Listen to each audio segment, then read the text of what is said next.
Môre, dis Vrydag hier buite by Nampo 2025.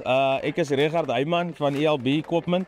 So ek is verantwoordelik vir masjienverkope in die Weskaap, seker te maak dat al die kliënte se masjiene daar buite glad verloop en dat produksie altyd op sy beste is. Ek gaan vir julle vandag net gou 'n quick runaround gee oor ons Leogong 365 skietsteer.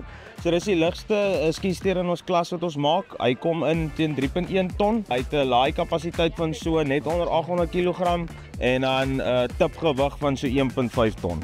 Lekker kompak. Ons bring hom spesiaal met die fully enclosed cab uit om vir die operator gemaklikheid te gee.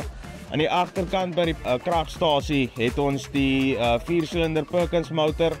All around vir kompakte gereedskap, bekend vir hulle krag en partebeskikbaarheid is globally wonderlik. En dan die bak het 'n 0.4 cube kapasiteit ook, perfek vir enige landbousektor, konstruksiesektor. All around 'n klein kompakte masjien, ons noem hom the little beast. Is nou net ongelukkig ons het 'n min spasie, anders het ons dit vir julle gewys, hy kan ordentlik wheel.